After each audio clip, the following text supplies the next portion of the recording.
cuidado porque básicamente los glucocorticoides tienen un efecto muy interesante. A ver, quiero que recuerden una cosa. La hormona glucocorticoide, que básicamente es... ¿Dónde se secretan los glucocorticoides? Ya, muy bien. Lo que quería decirles es que todo lo que se secreta en la granulosa o fascicular o reticular o encima de estas tres tiene una estructura muy parecida. ¿Ya? Ya saben lo que les dije, cuando la estructura es muy parecida, ¿qué significa? Que esto puede estimular acá, otro puede estimular acá, otro puede estimular acá, ¿listo? Entonces se dan cuenta que cuando tienen enfermedades de glándula suprarrenal, no solamente vas a tener la clínica de lo que es el glucocorticoide, sino también vas a tener la clínica que pasa con los glucocorticoides y la parte androgénica. Entonces, a veces, uy, tiene esterilidad, pero ¿eso por qué? Si el problema solamente es a nivel glucocorticoide. Entonces, se van a dar cuenta que desde el punto de vista clínico, ya ahora van a entender la parte clínica, es muy interesante cuando son hormonas muy similares, ¿no? Muy bien, entonces las glándulas suprarrenales que tienen sus tres capas básicas y la parte medular que tiene que ver con la parte de estrés, con la adrenalina y la dopamina, que lo vamos a hacer más adelante. Entonces vamos a tocar la parte fascicular, ¿ya? Muy bien, entonces no olvidemos, tenemos la parte glomerulosa, glomerular, mineralocorticoides. Mencióname qué mineralocorticoides, hay varios, pero principal. Glucocorticoides, la zona fascicular, ¿cuál es? Reticular, la dihidroepiandrosterona. Puede estar sulfatada o puede estar sola. La ventaja de la sulfatada es que le da más tiempo de vida. Más tiempo de vida. Y bueno, en la médula tiene las catecolaminas, bueno, las tres básicas que tienen la noradrenalina, la adrenalina y la dopamina. ¿Verdad? Las tres más básicas que tienen que dominar. Muy bien. ¿Se acordaban de este gráfico? Todo parte del colesterol. ¿El colesterol es bueno o es malo? Es bueno. O sea, que aquellos que no quieren comer mucha grasa, tampoco no hagan eso. La grasa es importante, ¿eh? Ahí da más que conocido, no, grasa no. Todo es frutitas, todo es ¿no? Light. Y lo sé que lo curioso es que a más light tú comas, tu cuerpo produce más colesterol. ¿Ya? Porque es como que ante la deficiencia de colesterol, tu cuerpo lo va a fabricar. Y dice, bueno, Toto, si estoy comiendo solamente esto, ¿por qué estoy en el peso? Porque eso se está convirtiendo en grasa. Entonces, tampoco es que le quite la grasa, o sea, lo sabe suficiente. El problema no es la comida en realidad, otra vez. El problema es que no haces ejercicio. ¿Ya? Colesterol. Otra vez, el colesterol es el punto de partida de todo, pero en realidad yo les diría que el punto de partida es esto. ¿Cómo se llama? Pregnenolona. ¿Ya? ¿Por qué, doctores? Porque de la pregnenolona se va a derivar ¿quién? Todo. Miren, aldosterona. Si la pregnenolona se convierte en hidropregnenolona, esta acá se va a convertir en cortisol. Y si este hidropregnenolona se convierte en deshidroepiandrosterona, me va a derivar toda la parte de la androstenediona, que básicamente es el derivado de la parte androgénica. Ya está. Entonces, mi punto de partida es la pregnenolona. Lo curioso, doctores, es de que esta vía, como ustedes ven, va a formar otra hormona que se llama la progesterona. Y doctor, ¿y la progesterona también puede convertirse? Sí. ¿Listo? Y esta progesterona se va a convertir en ¿qué? Desoxicorticosterona. Aquí ya no. Acá ya sigue su vía la corticosterona y al final la aldosterona. Es una vía bastante larga. Memorícense sus enzimas también, les aconsejo. Por ejemplo, aquí, si ustedes se dan cuenta, ¿cómo se llama? 17-alfa hidroxilasa. 17-alfa hidroxilasa. Si se dan cuenta, gracias a esta hormona es que de esta vía puedo pasar a la siguiente vía. Si yo inhibo esto o está dañado, pregunto, ¿podré formar cortisol? No. Solamente por esa hormona, por esa enzima, perdón. ¿No? ¿Se dan cuenta? Entonces hay gente que nace con deficiencia de 17-alfa y sufren enfermedades de déficit de cortisol. Por deducción, doctores, cuando no tengo cortisol, ¿qué va a pasar con mi glucosa? Va a bajar. ¿Qué va a pasar? Solamente estamos hablando de esta enzima. Porque lo demás sí funciona. Sí, aldosterona, ¿listo? Pero no hay diacetil hidroxilasa. Ya. Y si baja mi glucosa, voy a ser hipoglicemia. ¿Qué más podría pasar? No hay diferenciación también secundaria. Ya no hay diferenciación secundaria en los niños, por ejemplo, desarrollo sexual a nivel embrionario, ¿no? Entonces, ¿por qué? Porque tampoco voy a formar andrógenos.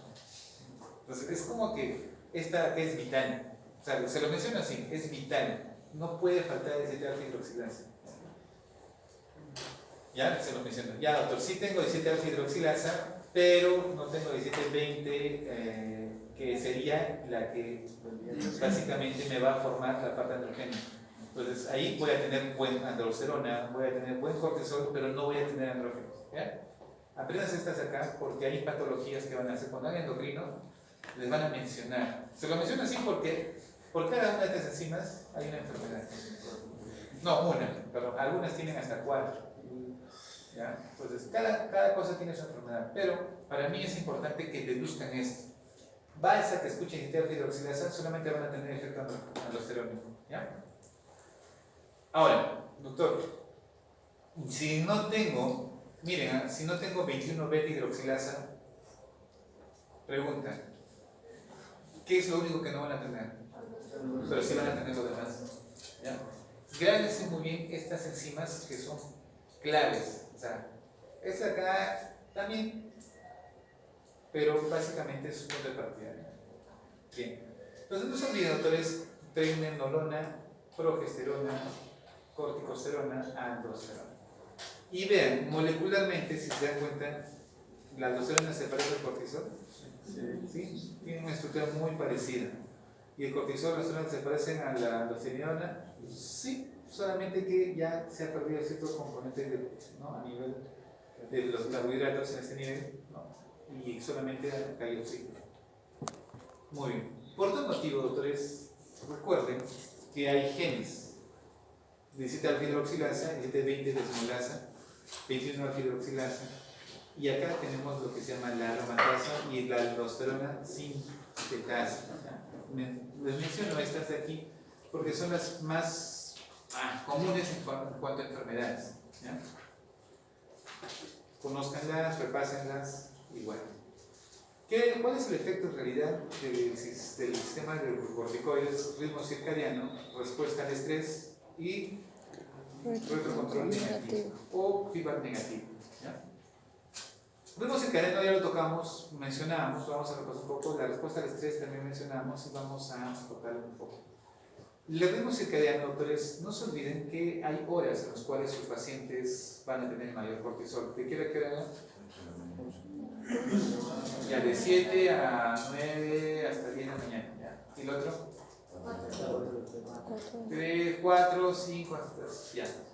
Y saben, creo que les mencioné la hora en la cual sus pacientes se infartan y hacen ACVs. 8 de la mañana y la tarde. Es clásico, ¿eh? Así que si es igual de noche, cuando sean internos, no les va a llegar ni un infarto ni un ACV. Los infartos y ACVs llegan de día, no llegan de noche. Y eso me hace acordar cuando a veces había estudiantes que nos pude al hospital para tal. Algunos acepté, no aceptan normalmente, y de noche quisieron venir, y ahí vinieron, y todo un infarto, no llegaron a infarto. Tampoco llegaron pacientes con ACV.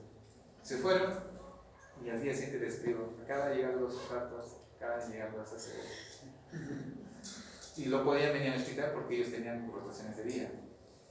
Entonces, para que quiero que quede claro eso, o sea, los infartos y los ACVs más se dan porque los ritmos circadianos del cortisol elevado aumentan el riesgo de ACVs e infartos. ¿Ya? Eso que quede bien claro. Entonces, el cortisol aumenta a las 3-5 horas del sueño, el ritmo circadiano básicamente de andrógenos suprarrenales, excepto de la dihidroepiandrosterona. Entonces, en el ritmo circadiano hay un sobreimpuesto a la secreción episódica. el cortisol aumenta de 3 a 5 horas del sueño. Y eso es interesante. O sea, tu cortisol va a bajar, pero más o menos a eso de las 3 de la mañana, 5, ya comienza a aumentar tu cortisol y a las 7 ya esté elevando. Por tal motivo tú te despiertas ¿a qué hora? Más o menos a las 4 o 5 de la mañana, porque cuando aumenta tu cortisol también viene el fenómeno de despertar, estimula también un poco ese fenómeno. Entonces, el detalle, doctores, es de que si tú tienes cortisol en todo momento, no vas a poder dormir, ¿ya?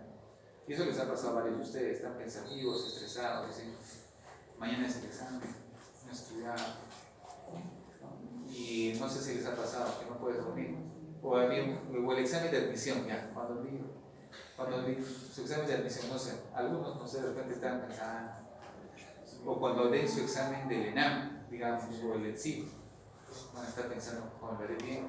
¿Quedaré bien? Y si todos se enteran, si me va mal, y mis papás se enteran, no sé, porque esas notas, si bien es cierto, no se exponen, pero sí la escuela lo sabe. La vamos a tener en todos ustedes a nivel nacional. Entonces hay estrés, ¿no? Y no duermes, porque el cortisol justamente tiene ese efecto, ¿ya?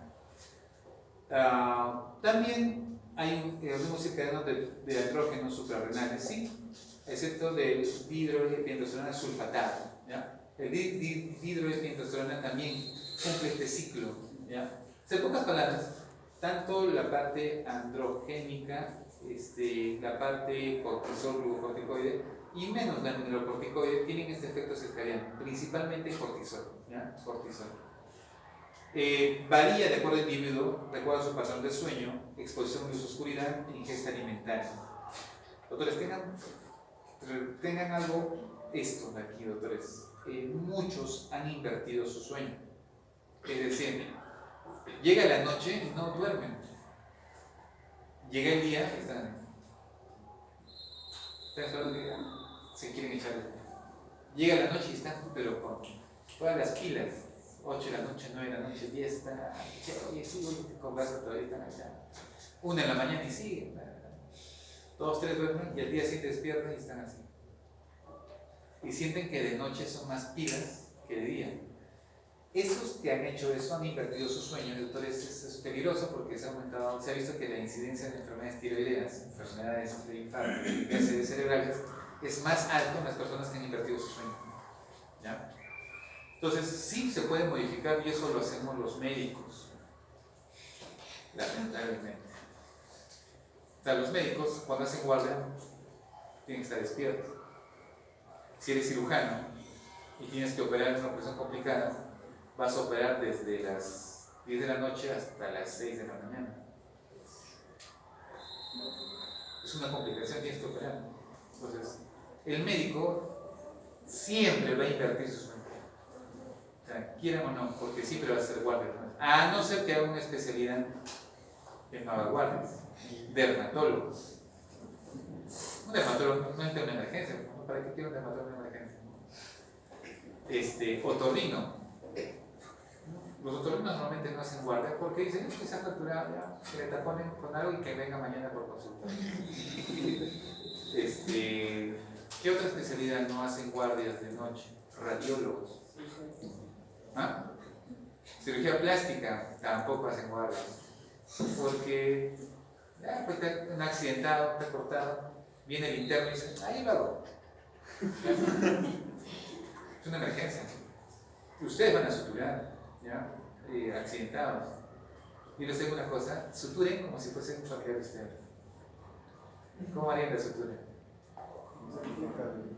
Imagínate que es tu papá o tu mamá y se ha cortado, ¿sí? Y tú vas a hacer una sutura para que quede bonito. Entonces, les digo eso porque he conocido internos que cuando suturan parece un costal de papas. Y yo le digo, a ver, yo digo, ¿por qué sutura así? No, es culpa, ¿para qué tomamos? ¿Para qué se chocaron? No es un concepto, no es algo que debería, pero, o sea, lo que quiero que entiendan, doctores, es de que nosotros modificamos muchas conductas en función a lo que nos toca como médico. Si van a ser guardias, acostúmbrense a que van a modificar su sistema. sea, adáptense. ¿Cuál es su mecanismo protector, doctores? Ejercicio. El médico que no hace ejercicio, doctores, les digo una cosa, de todos mis colegas que han fallecido, ¿no? Ustedes ya me lo van a, cuando ustedes trabajan, la mayoría cansa, ACVs, infartos. Ninguno ha muerto por muerte natural, ¿no? Porque envejecen y ya por los años siempre les pasa algo. ¿A qué médicos sí han envejecido y han muerto por muerte natural? Los que hacen ejercicio, cuidan su dieta, ¿no? O sea, pasan ya no duermen, pero hago ejercicio. Entonces, depende de ustedes, doctores, cómo va a ser. Pues les hablo mucho de este patrón de sueño porque nuestra carrera es así. Nunca les dijeron eso, jamás. No, medicina, qué chévere, vamos a ser médicos. Pero no vas a dormir. Peor, si vas a ser emergenciólogo, ya vas a vivir en la noche. No sé cómo funciona. Luz, oscuridad. Sí, porque estás despierto. Miren, yo conozco emergenciólogos que hacen guardia de día y guardia de noche. Hacen guardia en el hospital y de noche se van a la clínica. Y hay gente, guardia de noche en el hospital. Y hacen guardias de noche seguidos, ¿sabes? Hacen 4 guardias de noche seguidos. Y así. Y un rato en el día lo aprovechan para dormir por ahí unas 2 horas, ya recuperan, van y otra vez la guardia de noche. Y así es su vida. ¿Cómo sobreviven?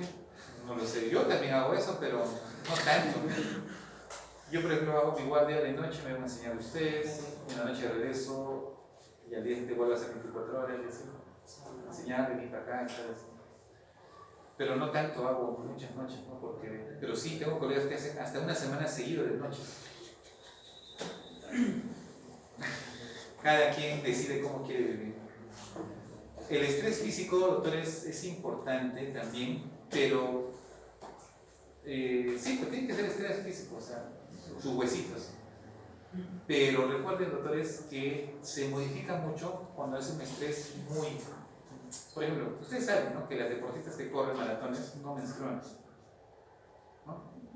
Las maratonistas no tienen su menstruación, porque esa exigencia de correr por 42 kilómetros, doctores, no es humano. A ver, ¿qué humano está corriendo 42 kilómetros? Estamos hablando de una esfera deportista, o sea, ya estamos hablando de una esfera de superhumanos. ¿Ustedes cuánto correrían ustedes? Ahí lo vamos a correr todos. ¿5 kilómetros? Sí, más o menos. 10. En el colegio, sí. Ya van quedando atrás. 15. Por si acaso, ya una ambulancia, por si acaso que lo recojan. 20. Nadie. Miren, hemos hecho ese experimento con una universidad. Chicos, ¿no? De su año después. Eso no voy a decir qué universidad. Pero ellos apuntaron. Pero sí, van a correr. Y era un trabajo de investigación de fisiología. Según ellos, iban a correr 5 kilómetros. Según ellos, eran deportistas, o sea, correr para fútbol. ¿Sí? De los 35 doctores solamente llegaron 10 a 5 kilómetros. 10. Y a los 10 kilómetros solo llegaron 2. A los 15 no llegaron 1. Entonces, físicamente, los doctores no estaban bien. Ahora, estamos hablando de 35 voluntarios que dijeron que corrían. No sé si me entendieron. Yo sí soy doctor, yo corro, yo me apunto. Ah, qué chévere. Ya, si ustedes ya corren, ¿qué se imaginan del resto de la promoción? Entonces ellos se imaginan que ya les gusta 2 kilómetros. Entonces, doctores, el estrés físico modifica el ciclo circadiano así. Cuando es habitual y normal, lo potencia, hace que tu ritmo circadiano se regule. ¿Ya? Se regule tu sistema. Pero cuando es en estrés físico, ya en exceso, doctores, ya a nivel deportivo modifica tu ritmo circadiano, modifica tu parte de secreción hormonal y puedes llegar a ver variaciones tanto desde un punto de vista de fertilidad, ¿no? El otro, la parte psicológica, la depresión y la manía también, doctores, depresión, ¿no? Es una de las enfermedades, doctores, que están aumentando bastante. Me da mucha tristeza, pero sí están llegando muchos pacientes con depresión, menores de 25 años, bastante, en el hospital. Solo que nosotros no tenemos un sistema de salud que los capte. Ya, tú ves a su papá, sí, mira, este es el problema, llévalo a tu hijo, que lo vea un especialista. Pero no es que en la emergencia nosotros nos aboquemos a pacientes con depresión. Entonces, también altera el ritmo circadiano. Y otras enfermedades, como por ejemplo, del sistema nervioso central, el Cushing, ¿no? ¿Saben? El síndrome de Cushing, ¿no? ¿Cuál es la diferencia entre el síndrome de Cushing y enfermedad de Cushing? ¿Les suena? Ya. ¿Cuál es la enfermedad de Cushing? ¿Y el síndrome de Cushing? Ya, muy bien. Entonces, es importante que lo diferencien, ¿ya? Porque si tú pones síndrome de Cushing o enfermedad de Cushing, porque la enfermedad de Cushing ya tiene que ser muy específico. El síndrome abarca varias. ¿Ya? Observen, miren, a ver, medianoche que todos están dormidos, ¿no? Ya desde las 9 de la noche están ustedes dormidos, descansando, apagan su celular, ¿no? Dicen, no, ahora voy a descansar, apago mi celular, mi laptop, listo, pongo una música suave si desean, pero bueno, se pone su vez y duermen. A las 12 están muy descansados y eso de las 2 de la mañana, 3, 4 de la mañana ya comienza a haber aumento de su cortisol, ¿no? Y despiertan y se ponen a estudiar, hacen su culto y se ponen a estudiar hasta las 6, 2 horitas, muy bien estudiados, con su cerebro bien descansado. Y se vienen a clases a las 7, ¿no? Porque ya tienen un nivel de cortisol óptimo para que su glucosa y su cerebro funcionen bien. ¿Ya? Entonces bien, se agota un poquito porque ya, ¿no? Descansan un poco, almuerzan y otra vez su cortisol va a comenzar a subirse más o menos hasta las 4 de la tarde, promedio de 1, y de ahí nuevamente bajan porque van a ir a dormir, ¿no? A las 9 de la noche. ¿No? Así es, me imagino su forma de... algo así, ¿no? Entonces, de esa manera, doctor, estamos respetando este ciclo circadiano, lo están respetando. Vamos a desmembrarlo. La hormona liberadora de corticotropina, en este caso, tiene 41 aminoácidos, tiempo de vida 26 minutos. Básicamente, doctores, miren lo que les voy a decir, esta hormona liberadora de corticotropina, que lo va a liberar el hipotálamo, ¿ya? Tiene dos efectos interesantes. Van a potenciar la secreción de ¿quién? ADH y también de ¿quién? Angiotensina 2. Por tal motivo, esta hormona no solamente va a favorecer la secreción de cortisol, sino también mejora la presión arterial, ¿ya? Porque necesito, y en las dos vías, ¿eh? Tanto en la vía de la osmolaridad como en la vía de la presión y volumen. O sea, capto acá agua y capto sodio, y acá básicamente agua, pero mejoro volumen, ¿no? Y tengo buena presión, mi cerebro está más irrigado, tengo buena glucosa y por tal motivo tengo todos los componentes para que mi cerebro funcione bien. ¿Listo? Inhibe la secreción de oxitocina y inhiben su secreción la oxitocina y ACTH. Oxitocina inhibe la secreción de hormona liberadora de corticotropina y ACTH también lo venía como retroalimentación. Ahora, las neuronas, por ejemplo, que van a básicamente secretar estos, ¿dónde están? Núcleo paraventricular. Con extensión a dónde? De eminencia media. No se olviden, por eso se llaman neuronas parvesiculares, ¿no? También es producida por la placenta. Dato interesante porque esto va a ayudar a que los niños desarrollen sus niveles de cortisol, no porque el feto ya tenga su glándula suprarrenal, sino que básicamente ni tenga su eje, ¿no? Su hipotálamo esté bien, pero la placenta le va a ayudar. Sus niveles aumentan al final del embarazo y en el parto. ¿Por qué? ¿Por qué necesito yo que en el parto aumente mi secreción de hormona liberadora de cortisol? Porque el parto básicamente tiene un efecto de estrés.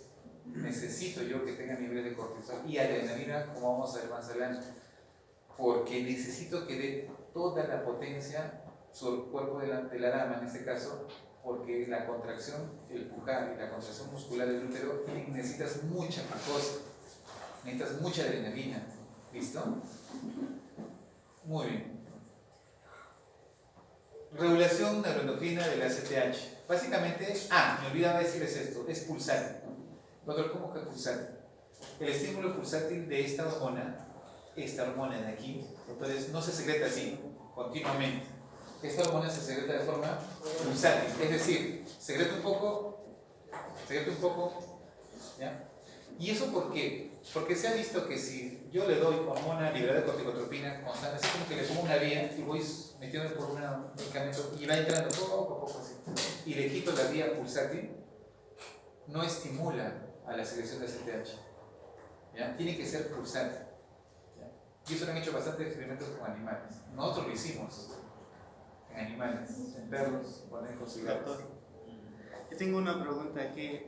Si en el parto aumentan los niveles de oxitocina y la oxitocina la inhibe, ¿cómo los dos van a aumentar al mismo tiempo? Ah, te refieres a esta parte de aquí. Sí.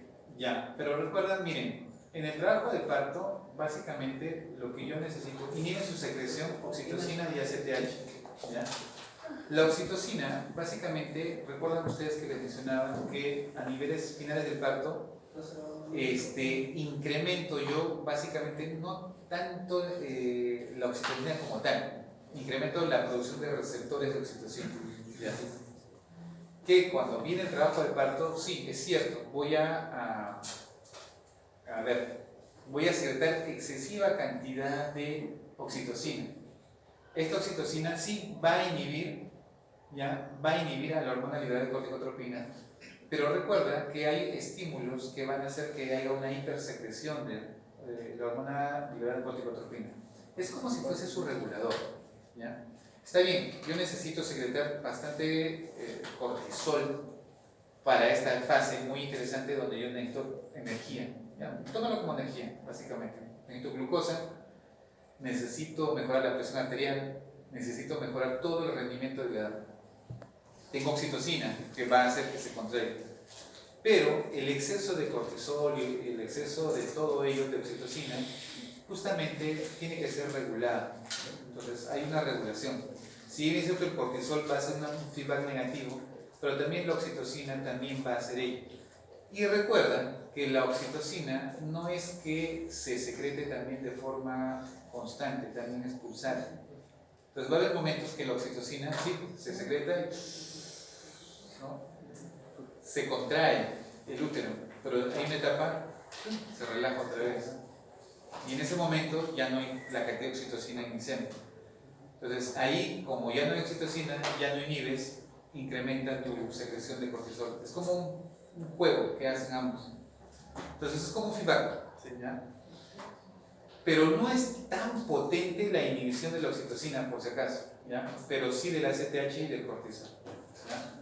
Pero sí tiene un efecto inhibitorio. No es muy potente, pero sí lo tiene, ¿ya? Doctor, ¿por vía parasimpática también se puede liberar cortisol? Por vía parasimpática. Que estimule a la médula esporoneal, la glándula.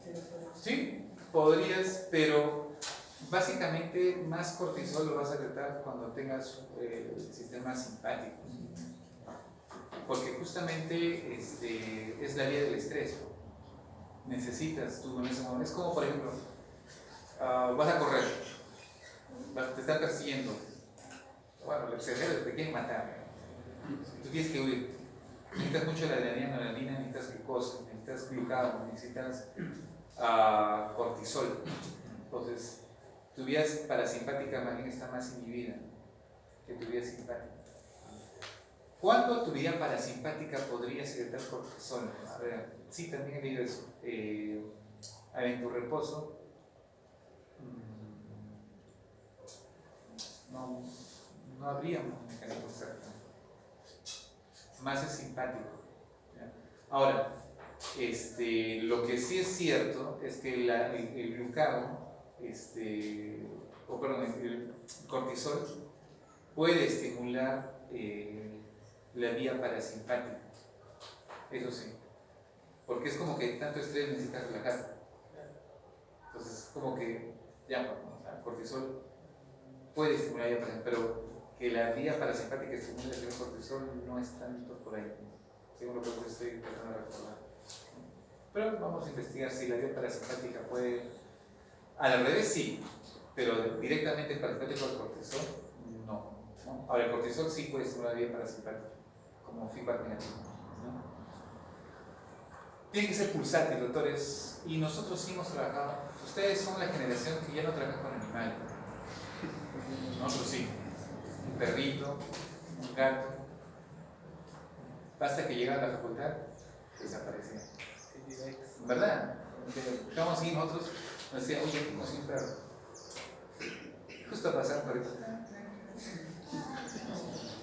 No era perrito de casa, era perrito así que andaba. Y mis amigos decían, oye, está. Ya, pues. Le daban comida. Y entraba al laboratorio y ya no salía. Suena. Ahora sí suena cruel. No, o sea, los que tienen perritos, por ejemplo, tienen gatitos, suena, ¿no? Muy. Pero en esa época así se aprendía la fisiología con animales. O sea, el papá lo metía, decía, muy bien, ¿qué queremos ver? A ver, quiero ver la situación pulsante. Le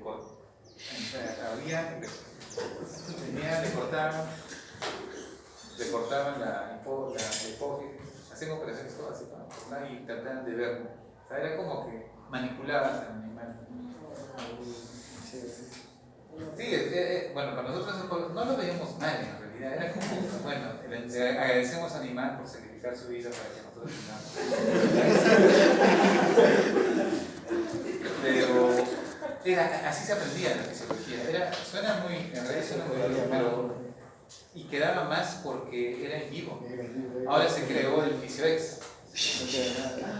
No, que por cierto es lo mismo, solamente que ya, bueno, tú vas a estudiar pipeta, ahí sale la ratita, pero no, nosotros sí hemos trabajado con puro animales, ¿no? Hemos hecho cirugías en animales. ¿Ya? Entonces, bueno, ¿por qué les menciono eso pulsátil? Porque si el CDH no es pulsátil, doctores, no secretas al CTH, ¿ya? Eso que quede clarísimo. Factores que estimulan CRH, estrés físico, emocional y químico, hipoglicemia, frío, cirugía, dolor, trauma, hipoxia, depresión, pirógenos, vasopresina.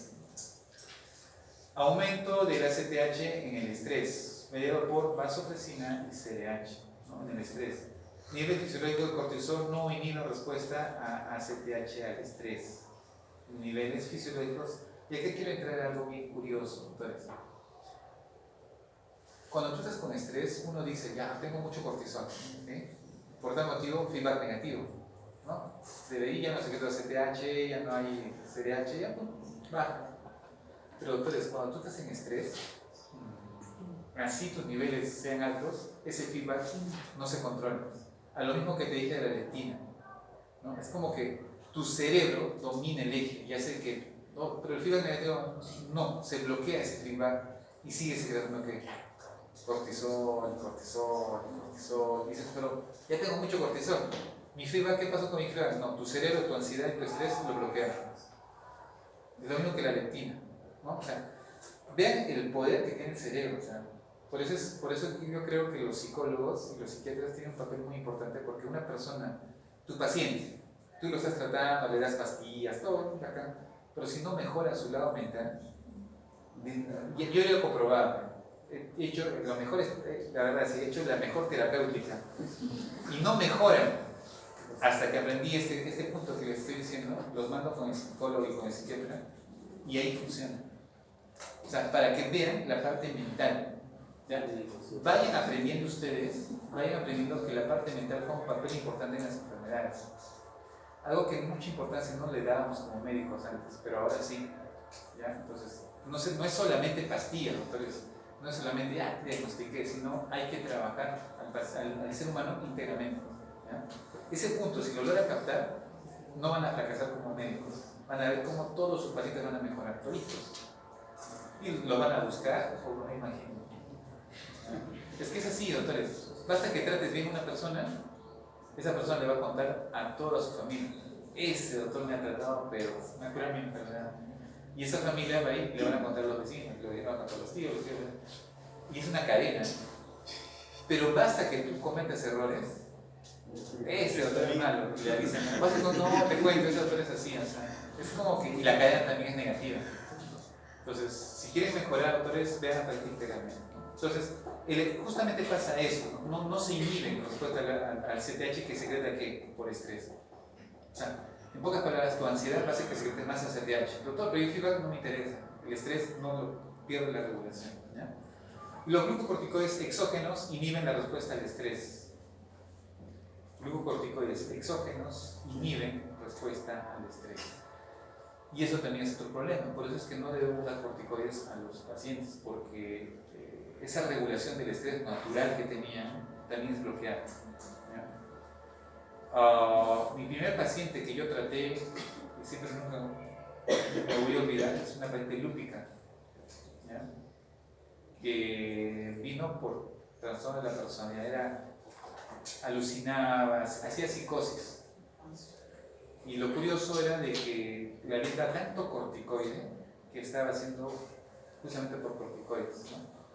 Entonces, los corticoides, doctores exógenos, bloquean todo ese mecanismo de regulación del estrés, ¿ya? Entonces, no es bueno darle. A ver, no se les va a ocurrir darle mucho corticoide que está con depresión, ¿no? O sea, que sería para que después. Digo, ¿y mi paciente cómo está? Viene la familia, todo se cae de suicidar, ¿qué le damos? Cuidado. Puede levantarlo. No, en verdad, ha habido casos de suicidio por consumo de cortisol, de corticoides. O sea, es tanto la depresión en el estado que ya no pueden controlar su cuerpo que se matan. Punto. Entonces, básicamente, doctores, el feedback de cortisol se va a dar a nivel de hipotálamo y la hipófisis. ¿Ya? No se olviden sus puntos de regulación, principalmente su feedback rápido, básicamente el cambio de cortisol que vamos a tener, y su feedback corto, el ACTH inhibe la secreción de CRH, ¿no? ¿Se acuerdan, no? De lo que es la comunicación? El feedback corto siempre va a ser hipófisis, hipotálamo. Este siempre va a ser conocido como el feedback corto, no se olviden, por favor. Bueno, acá vean cortisol, cerebro, estrés, estimula el hipotálamo y el hipotálamo reaccionará en función a esto que le dice el cerebro. Entonces va básicamente a mi hipotálamo, ¿qué núcleo?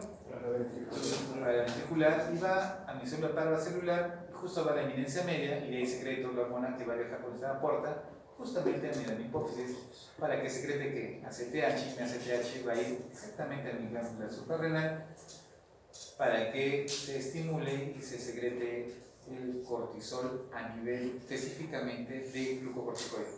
¿Ya? Doctor, ¿y el ACTH estimula la secreción de aldosterona? Sí, pero no es importante. Doctor, ¿el ACTH estimula la secreción de andrógenos? Sí, pero no es el estímulo más importante. ¿El ACTH estimula la secreción de glucocorticoide? Sí, ese es más importante. ¿Ya? No se olviden, o sea, el más importante estímulo es a nivel particular. Vean acá.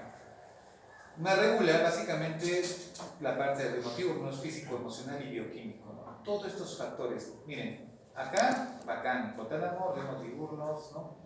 Ya se va a regular. Pero el cerebro, doctores, va a modificar esto de acá o va a hacer que se secrete, ya no por el estímulo natural, puede haber estímulos físicos, emocionales o bioquímicos que van a modificar a nivel de mi núcleo paraventricular justamente lo que les decía, el cerebro modifica todo, ¿ya? Modifica todo.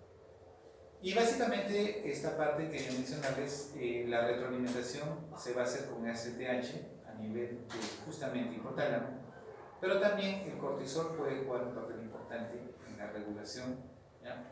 Y puede también modificar a nivel hipotalámico, ¿ya? La respuesta. Bien, cortisol, tanto a hipófisis como a nivel hipotalámico. ACTH básicamente, doctores, es un aminoácido de 39 aminoácidos, una molécula de 39 aminoácidos, y ustedes recordarán que el ACTH se deriva del POM, ¿se acuerdan? Propio proteína, ¿no? Este POM básicamente te va a secretar no solamente ACTH, sino va a haber otras moléculas como beta-endorfinas, ¿listo? Ya, y esto justamente, doctores, Las endorfinas, ¿qué hacen las endorfinas? ¿Para qué tenemos endorfinas? A ver, les voy a dar una cosa bien interesante. Las endorfinas, ¿saben para qué son las endorfinas? Eso sí tienen que saber, doctores. ¿Se acuerdan del fentanilo? ¿Qué es el fentanilo? Te relaja, te hace volar. Nuestro cuerpo produce sus propias endorfinas, que tienen un efecto parecido. Ya, te tranquiliza, te hace sentir bien. ¿Y saben cuándo secretas endorfinas? Cuando haces ejercicio, cuando duermes bien. Entonces, si quieres sentir tranquilidad, una mente, a pesar del estrés, dice, no puedes meter la calma, o sentirse bien, ¿no? Necesito endorfinas. Entonces, cuando tú secretas ACTH y vas a dar cortisol, es un mecanismo, está bien, me voy a defender, pero también voy a secretar endorfinas porque también en ese estrés no puedo perder el control, tengo que manejarlo bien. Ustedes saben, quien pierde el control muere, ¿no? Si hay un terremoto ahorita, por ejemplo, comienza a mover yo sé que ustedes no van a correr, así muy bien, a ver, que sean los primeros, van saliendo. No creo que terremoto, se salen afuera. Entonces, las endorfinas, miren cómo este POM, que la propia melanocortina que estoy produciendo, no solamente va a secretar esta molécula de ACTH, también quiero endorfinas, porque necesito tener todo regulado. Pero también no solamente va a ser ello, sino también voy a tener moléculas que van a secretar y aumentar mi producción de melanina. ¿Sí? Por eso es que cuando yo tengo mucha secreción de ACTH, no solamente voy a secretar mucha endorfina, sino que voy a secretar hormonas que van a estimular la secreción de melanina. ¿Qué pasa con un paciente que tiene excesiva secreción de ACTH? ¿Qué va a pasar con su piel? ¿Qué color va a tomar? Oscura, como bronceada. ¿Ya? ¿Eso ¿no? ¿Sería cantosinérica por cortisol? No, toda la piel. Todo. Puede ser piel bronceada, es como si hubiese ido a la playa. Pero es que la playa no, pero está bronceada. ¿Ya? ¿Por qué, doctores? Porque, y acá hay una explicación. Eso lo van a ver los pacientes que tienen enfermedad de Addison. ¿Qué pasa en la enfermedad de Addison? Tu glándula suprarrenal no funciona. Por tal motivo, no tienes cortisol, no tienes mineralocorticoides, tienes un poquito de andrógenos. Y por tal motivo, doctores, ¿qué va a pasar con tu ACTH? ¿Va a aumentar o va a disminuir? Va a aumentar, porque si no, pues si falta cortisol, no tomas cortisol. Y no solamente vas a aumentar la secreción de endorfinas, ¿no? o el LPH, o sea, vas a aumentar también las hormonas liberadoras de melanocitos. ¿Y qué va a pasar con tu piel? Se va a broncear. Por eso los que tienen enfermedad de Addison, que tienen la piel bronceada. Vean, pongan en internet enfermedad de Addison y van a ver que están bronceados. Y dicen, pero si es de raza blanca, ¿por qué está bronceada? Es oscuro. ¿Ya? No se olviden. Les menciono esto básicamente porque el ACTH no se secreta solo. ¿Ya? Acuérdense del POM y acuérdense el color de la piel. Tiempo de vida, 7 a 12 minutos y secreción es episódica. ¿Ya? Y miren, acá viene mi ACTH. Justamente trabajo con aneflexia proteína quinasa, que ustedes ya conocen. Y justamente esto va a inducir la síntesis de varias proteínas. Observen aquí. Y una de las que va a usar bastante es a quién? Al colesterol, que va a ingresar a nivel de dónde. Ya, muy bien, y va a encargarse del Ingreso del colesterol. va a ingresar el colesterol y va a hacer todo el proceso que se acuerdan, ¿no? Pregnenolona, ¿no? Y al final la producción de cortisol. Bueno, acá lo tienen, el famoso POM, la propia melanocortina, ¿no? ¿Listo? No se olviden, no solamente van a secretar ACTH, endorfinas, hormonas liberadoras de melanocitos también, ¿no? El famoso alfa MSH, ¿ya? Que justamente es lo que les mencionaba. Acá tienen las endorfinas, ¿listo? Y justamente les va a ayudar mucho a que estén tranquilos. ¿Sí? Y el ACTH como tal. Bien, eso mismo que hemos mencionado, ¿ya? Vamos ahora netamente al cortisol. El cortisol, doctores, básicamente es el producto final, ¿no?, en el órgano suprarrenal, y cuyo efecto principalmente es hiperglicemiante. Eso creo que está clarísimo. Principal glucocorticoides. El cortisol estimula el transporte de aminoácidos, en especial la glutamina. Acuérdense muy bien de la glutamina y la arginina al hígado, y el aumento de la lipólisis en el tejido adiposo. Su secreción sigue un patrón circadiano regulado por el hipotálamo, paraventriculares y supraquiasmáticos en el minestreno. En conclusión, doctores, el cortisol tiene un efecto muy interesante, ¿ya? No es malo el cortisol, lo necesitas. El problema es cuando no se regula. Entonces, lo curioso, doctores, es de que existe lo que llamamos estrés crónico. Y eso es cuando tu cerebro ya no puede controlar la secreción de cortisol y secretas cortisol periódicamente. El cortisol anda libre aproximadamente, ¿ya? 10% del cortisol está libre, el 75% unido a ¿quién? Proteínas transportadoras de cortisol, ¿ya? Y 15% unido a ¿quién? Al úmero. Es decir, la mayor cantidad de cortisol está unido a ¿qué? A su globulina, ¿ya? Transportadora de, en este caso, su proteína transportadora de cortisol. Recuerden que esta acá no es funcional por el momento, hasta que se libera y esté en su condición libre. Y el que está dando albúmina es menor. Ahora, recuerden, doctores, que este cortisol, este glucocorticoides que ustedes han conocido, por ejemplo, les menciono, prednisona, van a escuchar mucho, dexametasona, también lo van a escuchar, hidrocortisona, también lo van a escuchar. ¿Cuál más? Bueno, hay un montón, budesonida, fluticasona, tiene un montón de corticoides.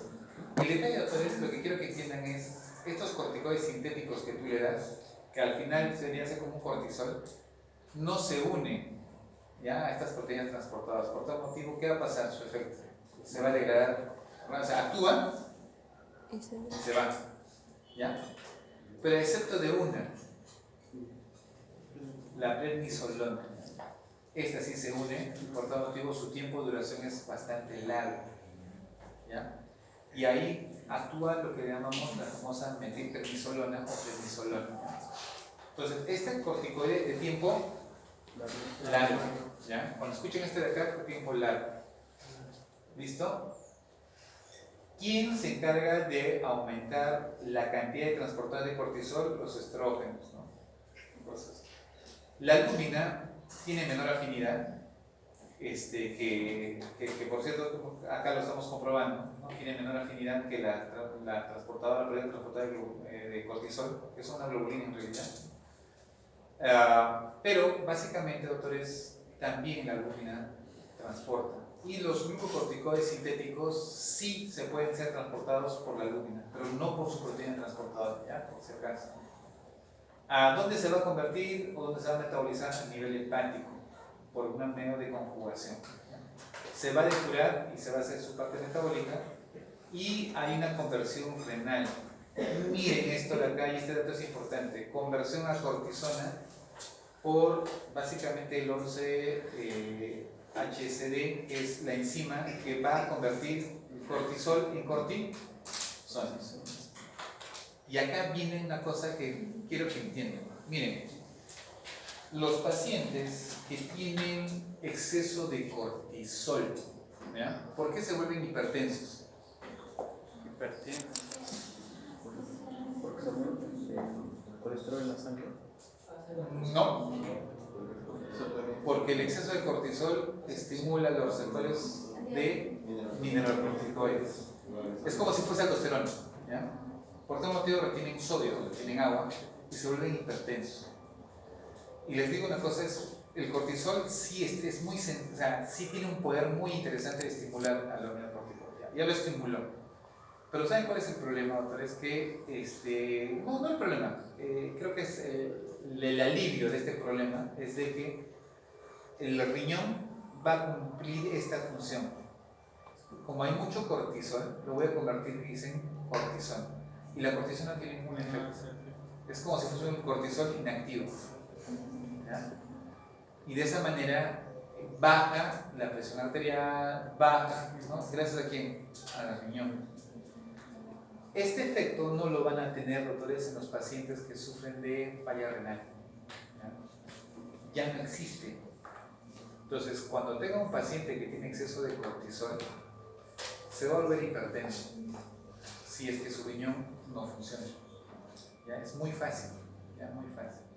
Les pongo eso porque este es el mecanismo de defensa más importante del cortisol. O sea, no quiero que ataque a todo el cuerpo, que lo dañe, que me cause estrés, ansiedad, se convierta en cortisol.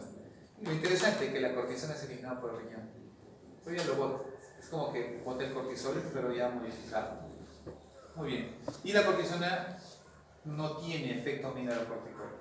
¿Listo? Bueno, acá tenemos todo el esquema del cortisol, que está con su básicamente transportador, ¿listo? Modo libre, mineralbúmina, pero sea el efecto que tenga, va a cumplir tanto su función a nivel hepático y también a nivel renal. Miren cómo se convierte en cortisona, perdiendo básicamente su eficacia. ¿Ya? ¿Listo? Su eficacia.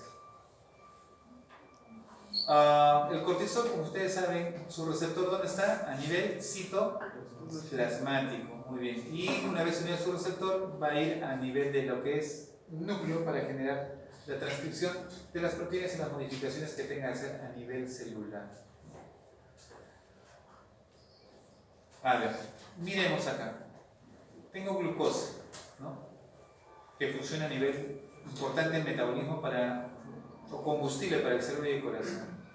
Entonces, esta glucosa va a generar básicamente un efecto a nivel del músculo o tejido adiposo. Entonces, y estos de aquí, el músculo que va a liberar aminoácidos o ácidos grasos, básicamente van a ir a nivel hepático y va a estimular la gluconeogénesis y las síntesis enzimáticas para este proceso, formar más glucosa.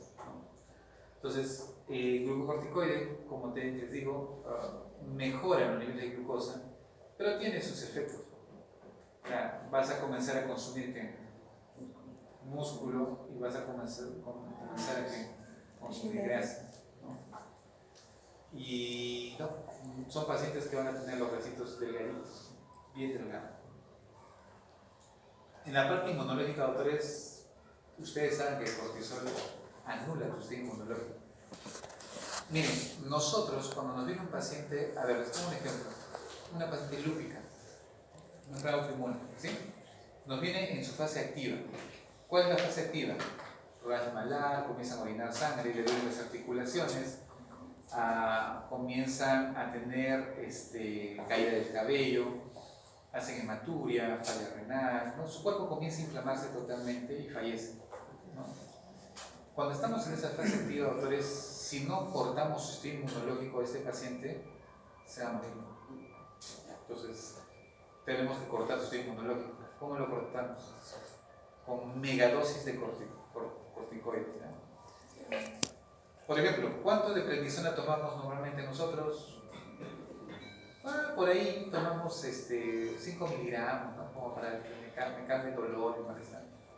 ¿Saben cuánto usamos nosotros en una paciente para inmunosuprimirla en un día así de frente? 1000 miligramos. Los agarro y le pongo por la vena porque tenemos lo que se llama metilprednisolona, ¿no? Que es parecido a por la vena. Claro, 1 gramo en pocas palabras, ¿no? Es casi brutal. O sea, ¿cuánto tomamos normalmente? 5 miligramos. Le vas a meter 1000 miligramos. Es tanta la cantidad de corticoide, eso se llama pulso de corticoide, que anulas todo el sistema inmunológico.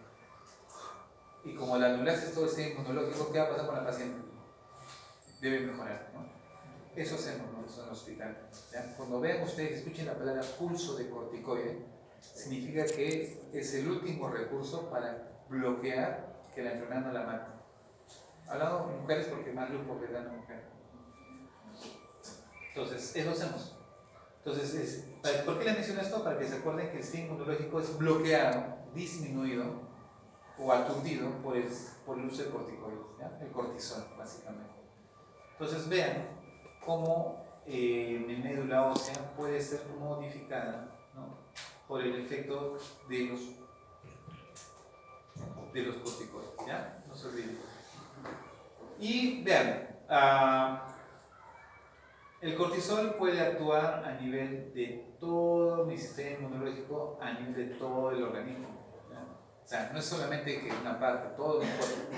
Por tal motivo, se imaginan ustedes, lo más trágico que nos ha pasado a nosotros es que me venga una lúpica que tiene neumonía.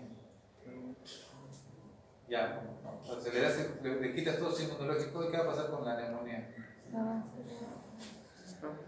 Es, por eso, o sea, es como decir, voy a arriesgar. Y eso también van a aprender ustedes a arriesgar. ¿Ya? Entonces, como ejemplo, básicamente les pongo eso, ¿no? Que hay enfermedades del sistema inmunológico que van a afectar cerebro, van a afectar la parte renal, digestiva, hepática, muscular, ósea, que necesitas el uso de corticoides para inhibirlo, ¿no? La gluconeogénesis, después del glucógeno hepático en el ayuno, aumenta la producción hepática de glucosa. El efecto final, doctores, creo que es producción y aumento de glucosa en sangre, ¿sí? Inhibición de los fibroblastos, y por tal motivo, ¿qué va a pasar? Colágeno y tejido conectivo, inhibición de la formación ósea. ¿Qué va a pasar con los pacientes que toman cortisol o que tienen exceso de cortisol? Osteoporosis, ¿ya?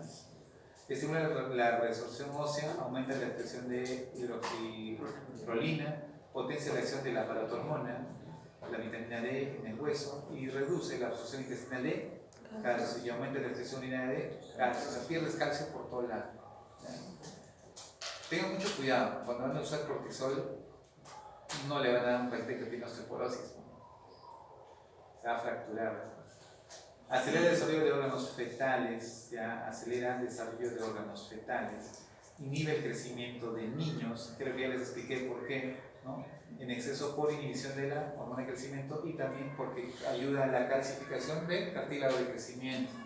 Aumenta la liberación de polimorfonucleares, eso sí. Me ha pasado que a veces el paciente tú le das corticoide y le tomas un hemograma y tiene más segmentado. Podría haber eso. Disminuye linfocitos, monocitos, eosinófilos y disminuye la migración de células inflamatorias a la lesión. Y eso le tienen miedo a los cirujanos, porque después que han operado, si tú le das corticoide a un paciente postoperado, ¿qué creen que va a pasar con su herida operatoria? Va a demorar en cicatrizar. Entonces ellos tienen mucho cuidado. Cuando tú le quieres poner corticoide a un paciente operado, ellos como que se escandalizan. No le coloques que... Pero le digo, si no le pongo, está asmático, no puede respirar. Necesito cortar la respuesta inflamatoria pulmonar, al que le vamos a meter corticoide. Lo siento. Primero es la vida del paciente, tu herida acá. No, es que son decisiones, doctores. La medicina es decisiones. Desde ahora ustedes tienen que aprender a tomar decisiones, no solamente en medicina, sino también en su vida. Es bien interesante, ¿no? Bueno, y para ir finalizando, doctores, básicamente los efectos biológicos de los glucorticoides es retención de sodio, extracción de potasio. ¿Por qué creen? Porque hay un estímulo a nivel de los receptores de los corticoides. Aumento de la filtración glomerular. Doctor, ¿cómo así? Sí, porque recuerden que el estímulo a nivel de la aldosterona va a mejorar la filtración glomerular, ¿ya? El efecto de la aldosterona a nivel renal es mejorar la filtración glomerular. Y como hay cortisol, también va a tener ese efecto, ¿sí? Efecto farmacológico del sistema nervioso central. Este es el problema. Si una persona que toma corticoide en exceso, ¿qué va a pasar? Puede ser eufórica, puede ser depresión, puede ser psicosis, disminución de la memoria. ¿Ya? Ya saben que no tienen que tomar ni antihistamínicos ni corticoides antes de dar un examen. Aumento de apetito, insomnio, disminución de la libido, ¿ya? Y ese es otro problema. Los varones que, por ejemplo, que tienen artritis reumatoide, que toman corticoides, tienen disfunción eréctil, por ejemplo. Y viene el doctor, ¿qué pasaba? Que no te explicaron que el cortisol. ¿Ya? Y otros que tienen disminución de la libido, ¿no? Y es curioso, han venido esposos con su esposa y la esposa puede empezar su tratamiento, y si ya bajó la libido, no va a tener que ir con sus parejas. Entonces el esposo viene enojado, dice, ¿por qué mi esposa no? Y hay que explicarle, ¿no? Sabe que este tratamiento va a bajar libido, así que tiene que comprender que tampoco, o sea, el medicamento tiene un efecto, ¿no? Entonces, por tratamiento ha habido conflictos familiares, ¿ya? Y no decir infidelidad, ¿no? Pero sí, o sea, sí ha habido casos en los cuales, miren, los pacientes, cuando ustedes tengan contacto próximamente con pacientes, el paciente les cuenta cosas que ustedes no se pueden imaginar. Pero bueno, sí hubo un caso que yo traté que sí, cuando la paciente comenzó, disminuyó su libido porque toma cortisol y otros medicamentos que inhibían su libido, o sea, no quería tener a su pareja, y su pareja no fue nada comprensivo y buscó a otra persona, y bueno, infidelidad, por un tratamiento. Yo me puse a pensar, un tratamiento, pero en realidad no era el tratamiento, se supone que el esposo tenía que ser comprensivo, ¿no? Y entender que el esposo, pero era como que ya era una conducta, ¿no? Pero era anecdótico, ¿no? Pero ese es otro punto, ¿no? La infidelidad, por cierto, no es, es una conducta, es un aprendizaje, ¿ya? Entonces, que uno debe saber manejar, que uno debe saber educar, ¿ya? Nunca se debe desarrollar, por si acaso. ¿Qué lo va a inhibir, doctores? Inhibición farmacológica de TRH, TSH y T4. Por si acaso les menciono eso, ¿no? ¿Listo? Si tú le das cortisol, ¿qué crees que va a pasar con tu secreción de hormona tiroidea? Te vuelves hipotiroidea, aumentas de peso, ¿ya? Te haces más lento. Inhibición farmacológica de LH y la hormona liberadora de hormonas testosterona. ¿Qué pasa? Te vuelves estéril, no puedes desaparecer. Hay mujeres que toman cortisol pero no tienen menstruación, bloqueas todo el sistema, ¿listo? Ya no ovulan, incrementa el tono intraocular, por tal motivo, ¿qué va a pasar? Hacen glaucoma, aumenta tanto la presión del ojo que pueden quedar ciegos. O sea, miren, todas las complicaciones del exceso de cortisol. O sea, tengan mucho cuidado cuando den cortisol a una persona, ¿ya? Y el estrés. Por eso es que hay muchas mujeres que están con mucho estrés en el hogar, familias, no pueden embarazarse. Porque es tan alto el nivel de cortisol que tienen que anulan toda esta respuesta. Es bien interesante, o sea, si ustedes analizan el cortisol, se dan cuenta que tiene muchos efectos. Bueno, para finalizar, solo les menciono lo siguiente. De todos los corticoides que ustedes van a usar, el más potente, ¿quién crees que es? Dexametasona. El más potente, la dexametasona. ¿Listo? Más potente. ¿Ya? Por eso es que es lo que más usan. ¿Ya? Muy bien. Y básicamente, cuando yo tenga deficiencia de enzimas, que justamente, miren, ¿qué enzima es la que me falta aquí?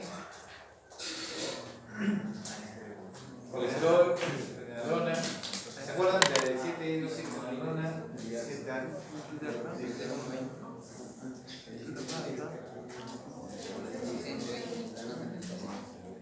¿Cuál era? Acá era la 17, ¿no? 17 y acá hay 21. Y acá era la... ¿Ah? No, la 17 hidroxilasa va para este camino. 11 beta hidroxilasa. Muy bien. Cuando ustedes tengan deficiencia de esta, que te va a llevar justamente a la conversión, y esta enzima, doctor, es la misma enzima que convierte de progesterona a desoxicortisol, en este caso. Voy a tener tanto deficiencia de aldosterona como deficiencia de cortisol, por si acaso, ¿ya? Esta enzima afecta a ambas vías. Entonces, son pacientes que van a hacer enfermedades tipo Addison, ¿ya? van a ser tipo Addison. ¿Por qué? Porque el Addison se caracteriza justamente por deficiencia de aldosterona y cortisol. Bien, doctores, no los quiero cansar. Voy a quedar con su... A ver, reordenémonos. ¿Ya? Vamos a reordenarnos. El oral va a ser el día viernes, porque ya todos los docentes han puesto su... ¿Listo? Por tanto, yo tengo que acabar hasta más tardar el día... Han hecho, ya coordinaron con la doctora de... Ya, bueno,